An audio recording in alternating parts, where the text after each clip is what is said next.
واذكروا الله كثيرا لعلكم تفلحون. Assalamualaikum warahmatullahi wabarakatuh. Hamdan wa syukran lillah, salatan wa salaman ala sayyidina Rasulillah wa alihi wa sahbihi wa mawalah, wa la hawla wa la quwwata illa billah wa ba'du. Pada kesempatan kali ini saya akan menjawab video yang beredar atas nama Kiai Haji Sinwani Adra'i. Mudah-mudahan beliau dalam lindungan Allah Subhanahu wa Ta'ala. Namun sebelum kita mendengarkan videonya, saya minta kepada orang-orang yang senang kepada Kiai Haji Sinwani Adra'i atau para santrinya atau para muhibbinnya bahwa jadikan ini adalah pembicaraan ilmiah. Adalah pembicaraan ilmiah. Saya membantah atau menyalahkan atau lain sebagainya itu adalah bagian daripada mencari kebenaran, dan terus terang saya tidak sepantasnya meluruskan beliau. Ada banyak ulama yang seharusnya meluruskan, akan tetapi tidak banyak yang mempunyai channel-channel dari para masyayikh, para ulama.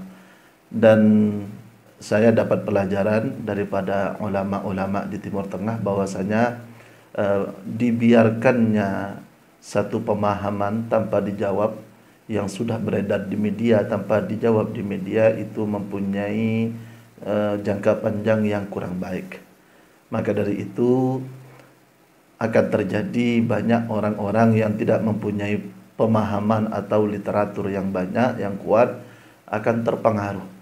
Terutama saya sangat paham bahwasanya banyak yang mulai mengkaji dari pemahaman-pemahaman seperti yang dilontarkan oleh Kiai Haji Sinwani ini dari kalangan mahasiswa atau orang-orang yang ingin open mindset, atau yang sedang mengkaji betul-betul, ingin memahami dan memperbandingkan. Karena memang agama Islam itu tidak pernah takut dalam memperbandingkan. Imam Syafi'i saja ketika sampai pertama kali ke Irak, beliau langsung melakukan munadharah dengan Sayyidina Muhammad bin Hasan, santri sekaligus penyebar pendapat Imam Abu Hanifah. Munadharah ini yakni untuk mencari kebenaran, bukan untuk menang. Jadi kalau ada para muhibbin dari Kiai Haji Sinwani menganggap ini tidak layak karena dilontarkan lewat media, maka mohon maaf. Ini yang memang seharusnya karena sudah tersebar di media, maka harus dimusyawarahkan melalui media. Sebenarnya para ulama kita dahulu di Timur Tengah itu memang tidak pernah banyak yang menanggapi di media, karena memang tidak semua masalah itu harus orang awam, orang-orang, mohon maaf saya bukan berarti mengatakan diri saya bisa, tapi saya sedang mencoba, tapi tidak semua orang bisa untuk memikirkan hal yang seperti itu. Namun inilah dampak daripada betapa kita di dunia ini sekarang sudah menjadi sangat dekat. Semua orang dapat mendengarkan, semua orang dapat memberikan masukan dan lain sebagainya. Maka saya harap tidak ada yang memahami bahwa saya meluruskan atau menganggap ini salah, itu menunjukkan bahwa saya benci. Sama sekali umat Islam kepada umat Islam yang lain itu tidak boleh benci. Kita berbicara tentang ilmiah. Jadi ini adalah videonya, kita dengarkan bersama, lalu kemudian kita akan menanggapinya. Bismillah. Islam nikah terserah Quran benha this menurut pemahaman salafus soleh. Dia kata ku nih, Quran hadis menurut pemahaman salafus soleh, sahabat atau generasi telok saya ada. Artinya ada remah kayak gini. Bila amalan Nabi lo ikalaku sahabat berarti khusus.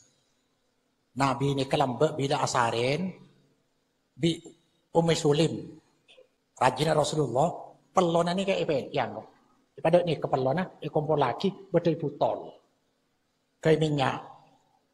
Tanya aku ya Rasulullah, kayak apa ya? Ngalak berokah untuk tangannya. Jadi Rasulullah pelona berokah.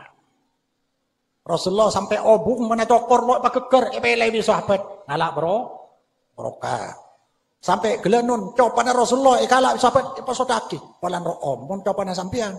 Dan nikah berarti nikah hadis.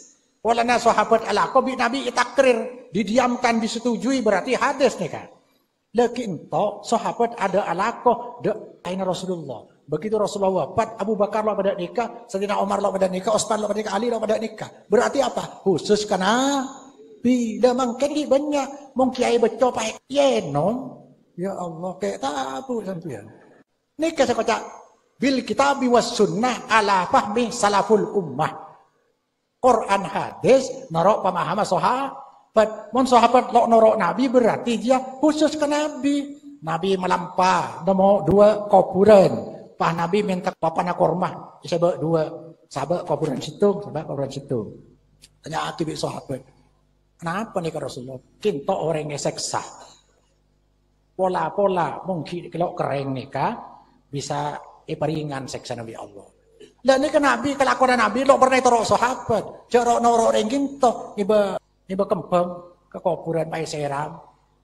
Ceng Nabi tahu cek seksa sampai anu nih. Khusus. Nomor 2, bila amalan sahabat bertentangan di syariat terutama bi tauhid nikah ijtihad tuh ding torok. Contoh, bila syariat 2 amalan ipa campo jadi amalan baru bid'ah. Adzan untuk sholat perintah, sholat duha perintah, sholat duha adzan keluh lo oleh aja. Mana ipa campo amalan anyar, Nabi lo pernah lakukan. Sholat jenazah fardu kifayah perintah, akomat untuk sholat perintah, jenazah sholat jenazah komat keluh lo oleh, Nabi lo dia nikah. Kuburan ziarah kubur perintah, maca Quran perintah, maca Quran pacampo bi ziarah kubur lo oleh Nabi lo dia. Mun beda sahabat sing ngocak kadang kibur ijtihad, mun ijtihad lo mutlak bisa benar bisa salah. Napa norak sahabat norak Nabi mun beda Nabi. Maka cak ngosera cak Imam Syafi'i senikah ajma'al muslimun ala anna man istabana lahu sunnatun an Rasulillah lam yahil lahu ayyatrukaha liqauli ahadin. Orang Islam nemu pakat ya, ijma. Orang Islam bila jelas hadis dari Nabi lo oleh dinaaki karena pada orang, amala orang. Jak toro, aja syariat jak dinaaki. Jadi artinya bila norok Quran dan hadis berarti norok imam sempak dalam caranya beragama. Setelah kita menyimak daripada video yang kita dengarkan bersama ini, setidaknya ada 4 poin besar yang itu merupakan kaidah-kaidah dasar dalam istinbat ahkam dalam memperoleh sebuah hukum yang telah dilontarkan disampaikan oleh Kiai Haji Sidwani. Maka dari itu saya akan menjelaskan bahwasanya untuk menjawab ini mungkin tidak bisa untuk satu video atau satu episode saja, akan tetapi ada sekitar 3 atau sampai 4 episode untuk menjawab apa yang disampaikan oleh Kiai Haji Sidwani. Permasalahan yang pertama, sebetulnya Kiai Haji Sidwani dalam videonya itu permasalahan pertama ini menjadikan 2 hal disatukan, akan tetapi saya pisah menjadi 2 agar tidak terlalu panjang, yaitu pernyataan beliau bahwasanya semua orang Islam itu harus mengikuti Al-Quran dan hadis dengan pemahaman ulama salaf, atau dikenal dengan pernyataan ittiba'ul kitab was sunnah bifahmi salafil ummah, mengikuti Quran dan hadis dengan pemahaman salaful ummah. Sebetulnya tidak ada orang Islam, sama sekali tidak ada orang Islam yang akan berbeda pendapat bahwa marji atau rujukan utama daripada orang Islam itu adalah Al-Quran dan hadis. Tidak ada. Semuanya adalah Al-Quran dan hadis. Akan tetapi dari beberapa memahami Al-Quran dan hadis ini kemudian terjadi perbedaan ulama. Yang saya pelajari bahwa semua ulama itu bersumber kepada Al-Quran dan hadis, namun cara memahaminya itu berbeda-beda. Maka dalam Islam itu ada beberapa poin. Poin yang pertama adalah dalam memahami Al-Quran dan hadis, tidak boleh kita berbeda pendapat, yaitu dalam usulul akidah, dalam poin dasar-dasar akidah. Ada boleh terjadi perbedaan pendapat dalam masalah furu'iyah, dalam kitab fiqih. Maka kita mengenalnya ada 4 madhab. Madhab Hanafi, madhab Maliki, madhab Syafi'i, dan madhab Hambali yang diakui oleh ulama-ulama Ahlus Sunnah wal Jamaah. Diakui oleh ulama-ulama Ahlus Sunnah wal Jamaah, dan yang benar dari mereka akan mendapatkan 2 pahala. Yang salah dari mereka itu mendapatkan 1 pahala. Dalam riwayat Imam Baihaqi, yang benar mendapatkan 10 pahala, yang salah itu mendapatkan 4 pahala. Namun tentu saja mereka yang dapat berijtihad itu harus sudah sampai pada derajatul ijtihad atau mujtahid. Tidak boleh sembarang orang harus berijtihad. Jadi itu sebagai pengantar bahwasanya setiap kita pasti akan menjadikan Al-Quran dan hadis sebagai rujukan. Untuk memahaminya itulah yang kemudian daya, cara, nalar itu tidak sama dan menghasilkan pemahaman yang berbeda-beda. Maka pemahaman Alkitab wa Sunnah bifahmi salafil ummah, sebetulnya kami juga begitu, tapi apa yang disampaikan oleh beliau itu terlalu umum dan secara prakteknya itu tidak sesuai dengan apa yang dibicarakan. Mungkin sampai akhir video ini nampak lebih jelas nanti bahwasanya memang tidak sesuai. Tentang pendapat kita nanti kita jelaskan di belakang mungkin. Ada beberapa poin yang ingin saya sanggah daripada Alkitab wa Sunnah, kelemahan maksudnya, kelemahan Alkitab wa Sunnah bifahmi salafil ummah yang diambil, yang dilakukan oleh Kiai Haji Sindwani Adrai. Yang pertama adalah, sebetulnya kaidah ini kami ingin tanyakan, sampean mengambil dari mana kaidah seperti ini? Kami tidak menemukan bahwasanya Alkitab wa Sunnah bifahmi salafil ummah dengan pemahaman yang Anda lakukan. Karena ini kan kembali kepada usul fiqh. Di usul fiqh itu sampean mengatakan bahwa fahmi salafil ummah tentu saja yang dimaksud itu adalah para sahabat yang pertama, salafil ummah, kemudian 3 kurun yang setelahnya yaitu sampai abad ketiga. Yang saya tangkap, walaupun dalam hadis masalah khairul quruni qarni tsummal ladzina yalunahum tsummal ladzina yalunahum, itu terjadi beberapa pandangan, sudut pandang daripada ulama apa yang dimaksud qarn ini. Kita anggaplah apa yang disampaikan, dan ini adalah pendapat yang masyhur jumhur, bahwasanya al-qarn ini adalah 3 abad yang pertama, yaitu sampai kepada Imam Ahmad Ibn Hanbal.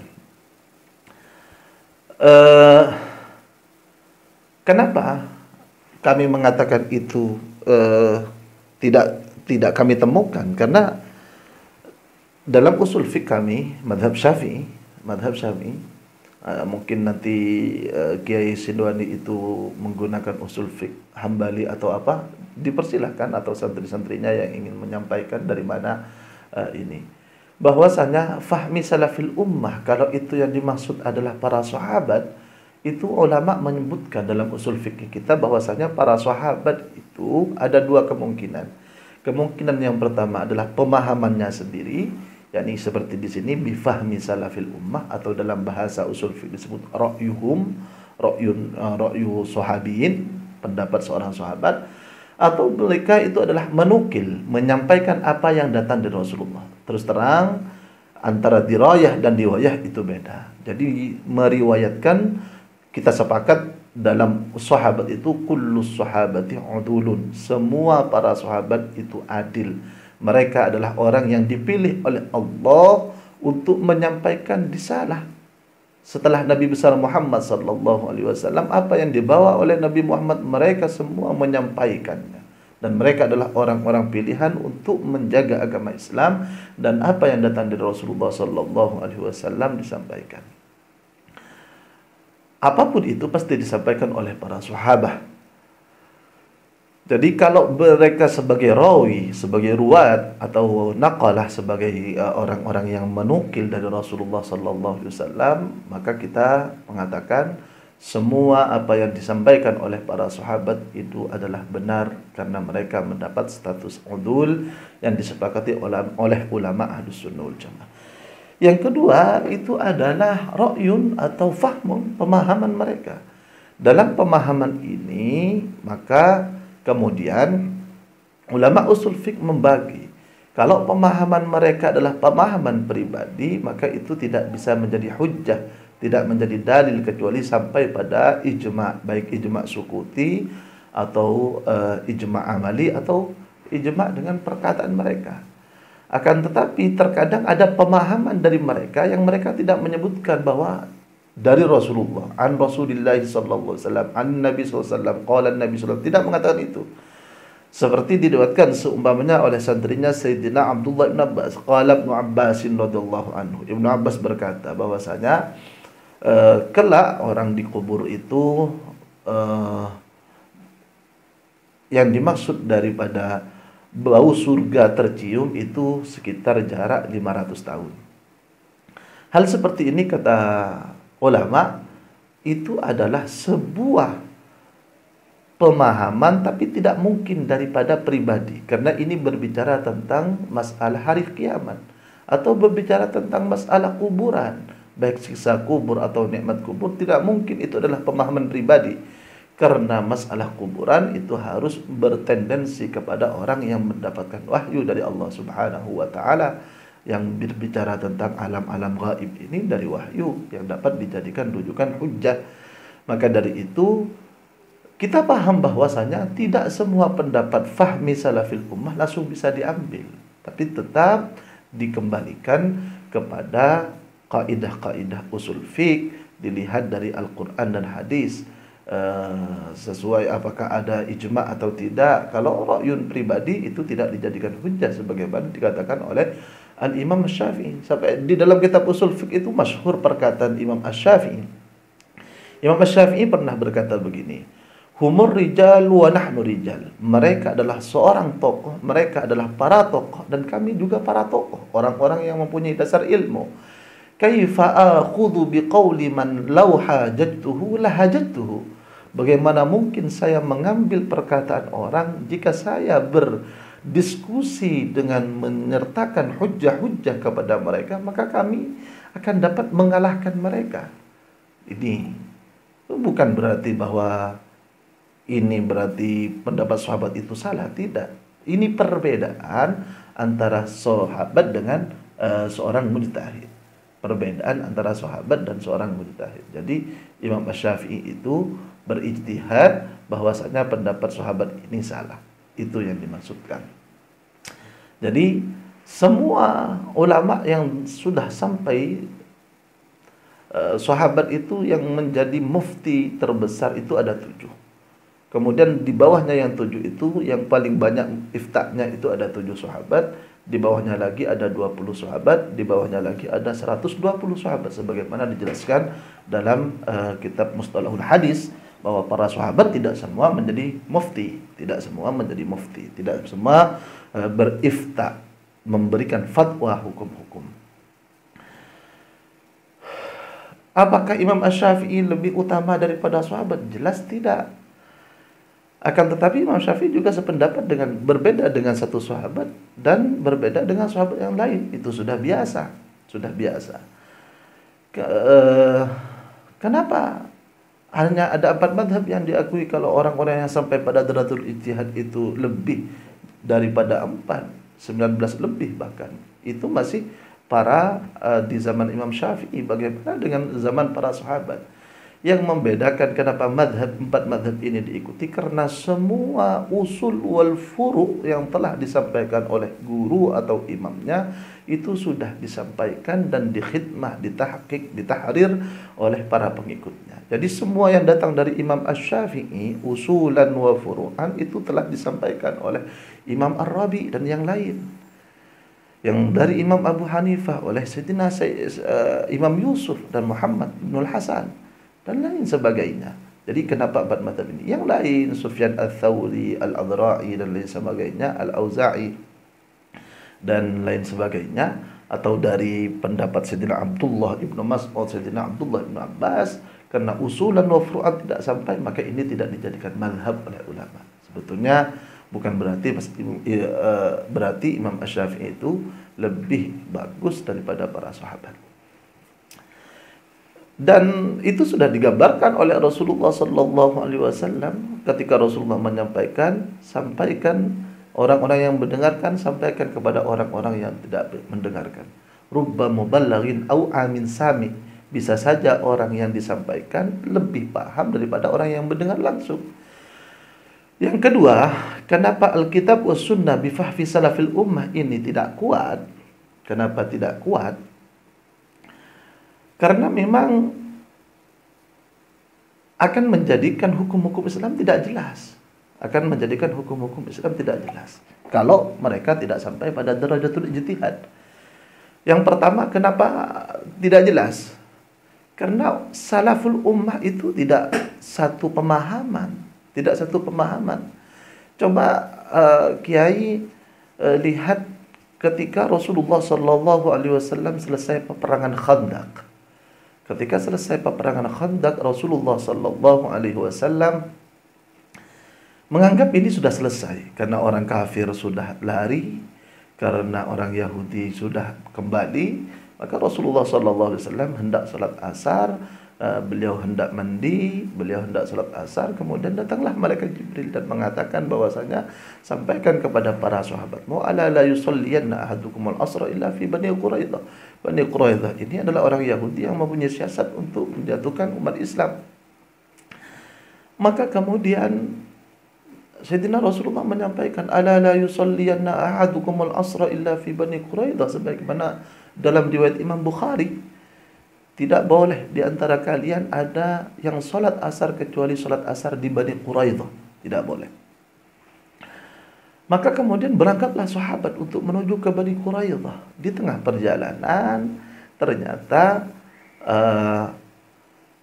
Maghrib sudah hampir masuk. Maka sahabat berbeda pendapat. Yang satunya mengatakan, tidak, saya akan tetap salat di Bani Quraidah karena ini adalah perintah dari Rasulullah. Wa rasuluhu asyari. Rasulullah yang menyampaikan syariah.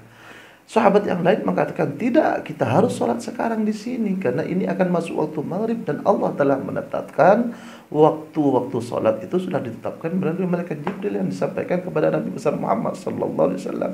Terjadi perbedaan antara sahabat. Ada yang sholat di jalan, ada yang tetap meneruskan perjalanan. Maka kemudian setelah disampaikan oleh Rasulullah sallallahu alaihi wasallam, Rasulullah tidak menyalahkan salah satunya. Tidak menyalahkan salah satunya. Kemudian tidak hanya dalam masalah furu' ternyata, dalam fikih ternyata perbedaan, bahkan dalam furu'ul aqidah, bukan usulul aqidah, furu'ul aqidah, ketika Sayyidina Abdullah ibnu Abbas berbeda pendapat dengan Sayyidina Aisyah Ridha. Sayyidatuna Aisyah mengatakan bahwa Rasulullah sallallahu alaihi wasallam tidak melihat Allah ketika beliau dipanggil dalam mi'raj beliau. Tapi Sayyidina Abdullah ibnu Abbas mengatakan beliau itu melihatnya dengan beberapa dalil dan lain sebagainya. Tentu saja Kiai bisa merojaah sendiri tentang beberapa pemahaman-pemahaman ulama salaf ini. Tentang beberapa pemahaman ulama salaf yang mereka memang terjadi beberapa perbedaan. Maka kalau Anda mengatakan Alkitab wa sunnah bifahmi salafil ummah, yang mana ini? Yang kedua, Alkitab wa sunnah bifahmi salafil ummah ini tidak kuat, akan menyebabkan kerancuan kita jelasan dalam hukum. Kalau Anda mengharuskan semua orang untuk kembali Quran hadis dengan pemahaman salaful ummah, maka kemudian akan menyebabkan orang-orang petani pun harus berijtihad. Ini yang menjadikan Syekh Muhammad Sa'id Ramadan Al-Buti mengarang satu kitab yang menjelaskan bahwa al-madhabiyah akhtaru bid'atin tuhaddidu syariah al-islamiyah. Orang yang tidak bermazhab itu adalah bom waktu yang akan menghancurkan syariat Islam. Bom waktu jangka panjangnya itu menjadikan ketidakstabilan orang satu dengan yang satunya saling berbeda pendapat, kemudian saling tidak terima dan lain sebagainya, padahal mereka belum ahlinya. Mungkin adabul ikhtilaf saja, cara tata krama adab berbeda pendapat itu juga tidak tahu dan lain sebagainya. Apalagi mereka nanti akan memahami Al-Quran dengan hadis dengan semaunya sendiri. Maka itu adalah satu kesalahan yang sangat besar. Kalau Kiai berkenan, coba lihat perdebatan Syekh Muhammad Said Rabun Al-Buti dengan Albani atau yang lain, At-Tiftazani, ketika menjelaskan masalah al-madhabiyah akhtaru bid'atin tuhadithu syari'il islamiyah, atau Anda membaca sendiri pada kitab ini. Di sana dijelaskan betapa bahayanya tidak bermadhab. Orang-orang ada, ya semua manusia umat Islam wajib mengetahui hukum-hukum dasar-dasar yang wajib ain kepada mereka. Bagaimana mereka cara sholat, mereka cara berwudu, bagaimana mereka membentuk rumah tangga, bagaimana mereka hukumnya jual beli, mana jual beli yang dihalalkan. Itu kewajiban pribadi. Tapi ada yang tidak bisa, mereka juga wajib tahu, tapi tidak berarti harus paham terhadap Quran, hadis dan dalil-dalilnya. Maka Allah berfirman, fas'alu ahla dzikri in kuntum la ta'lamun. Ay fas'alu ahlal ilmi in kuntum la ta'lamun. Jika kalian tidak tahu, tanyakan orang yang ahli ilmu, untuk kemudian dijadikan pedoman mereka. Yang ketiga, ini tidak kuat pemahaman Alkitab wa Sunnah bi fahmi ummah yang diumumkan itulah, yang diumumkan itu karena salaful ummah yang mana? Coba kita lihat Al-Imam Ad-Darimi. Imam Ad-Darimi menurut ulama salafi adalah marji yang sangat kuat. Ada sebagian kecil dari ulama Ahlus Sunnah wal Jamaah yang mengatakan Imam Ad-Darimi ini tidak kuat untuk dijadikan rujukan. Atau dalam akidah Asy'ariyah itu Ibnu Kullab dan Haris Al-Muhasibi itu dikatakan hujjah. Dalam tasawuf, dalam akidah itu dikatakan hujjah. Dan ulama-ulama telah menyebutkan biografi beliau. Tapi kata ulama-ulama Wahabi dikatakan mereka itu adalah kullabiyah, mereka adalah semi jahmiyah, mereka tidak merupakan Ahlus Sunnah wal Jamaah, padahal mereka berada di salaful ummah pada zaman-zaman terdahulu. Atau mungkin Qasim bin Ibrahim dan Yahya bin Husain, menurut Syiah Zaidiyah itu adalah rujukan, menurut yang lain itu tidak. Atau yang lain, Abdul bin Abi Karimah, menurut salaf Syiah, menurut Syiah Ibadiyah itu adalah rujukan marji salaful ummah. Jadi salaful ummah yang mana? Maka kita ingin menjelaskan bahwa salaful ummah ini benar, tapi salaful ummah yang ketika kita melihat terhadap aqwal Ahlus Sunnah wal Jamaah itu dijadikan rujukan sampai pada darajatul ijtihad, dan pendapat-pendapatnya ditahrir oleh ulama-ulama dan sebagainya. Kita ini, kalau saya terus terang hanya muqallid dalam mazhab Syafi'i, ya taklid itu tergantung orang awam, tergantung muftinya. Cuman mengikuti. Cuman permasalahan ini diangkat kembali pada akar, maka kita membahas ini. Yang paling akhir yang ingin saya sampaikan, praktek yang saya temukan, Kiai sendiri dalam beberapa ceramahnya menjelaskan bahwasanya salaful ummah ini Alkitab was Sunnah bi fahmi salafil ummah, tapi ada salaful ummah tidak diambil. Contohnya ketika Rasulullah sallallahu alaihi wasallam bersabda, kullu bid'atin dhalalah wa kullu dhalalatin finnar. Setiap yang baru itu yang tidak ada di zaman Rasul adalah bid'ah, setiap yang bid'ah adalah sesat. Kemudian datanglah Al-Imam Syafi'i menjelaskan bahwa tidak semua bid'ah itu sesat. Dari mana Imam Syafi'i? Karena lafal kullun itu adalah lafal am. Sama dengan firman Allah, tudammiru kulla syai'. Angin itu menghancurkan segala sesuatu. Namun ternyata kemudian di akhir ditaksis bahwa tidak semua hancur. Gunung-gunung tidak hancur, ada beberapa rumah yang tidak hancur dan lain sebagainya. Maka lafal kullun adalah lafal am. lafal umum. Ditaksis dengan hadis yang disabdakan oleh Rasulullah sallallahu alaihi wasallam, man sanna fil islami sunnatan hasanatan ila akhirih. Barang siapa yang memberikan sunnah. Sunnah itu adalah melakukan sesuatu yang tidak ada sebelumnya. Sunnah itu namanya, sunnah. Tidak ada sebelumnya. Tapi itu baik menurut orang Islam, maka itu mendapatkan pahala dan pahala orang yang melakukannya. Sebaliknya, man sanna fil islami sunnatan sayyi'ah, yang memberikan sunnah sayyi'ah atau sesuatu yang baru yang tidak ada sebelumnya tapi sayyi'ah dalam maqasidus syariah, maka dia akan mendapatkan dosa dan dosa-dosa orang yang mengikutinya. Ini adalah sunnah. Sebagian wahabi mengatakan, oh maksud ini ihya sunnah dengan sunnah. Sunnah itu lain. Ihya sunnah ada hadis lain, ada dalil lain. Dan secara pemahaman, coba dilihat dalam lughah, sunnah itu adalah melakukan sesuatu yang baru. Sesuatu yang baru. Bisa dilihat dalam pendapat ahlul lughah, dalam bahasa, dalam kamus-kamus. Maka dari itu kita ingin sampaikan, kita na'am al-kitab wa sunnah bifahmi salafil ummah, tapi ummah yang diakui, yang sampai pada daratul ijtihad, ummah yang mana pendapat usulan wa furu'an sudah ditahrir, sudah ditahqiq, di mana semua ulama-ulama atau rata-rata ulama telah berkhidmah untuk melayaninya, seperti al-Imam Syafi'i dan lain sebagainya. Dan pemahaman salaful ummah yang lain itu dijadikan perbandingan, dan apakah ada ulama yang mengambil dan sebagainya, itu kita terbuka dalam salaful ummah ini. Tidak semuanya, tapi tidak semua salaful ummah dapat kita ambil. Dan kemudian dalam salaful ummah ini yang sudah sampai derajat ijtihad, kita lihat dengan biografinya dan lain sebagainya, dan dilihat dengan maqasidus syariah yang ada. Itu yang pertama yang ingin saya sampaikan.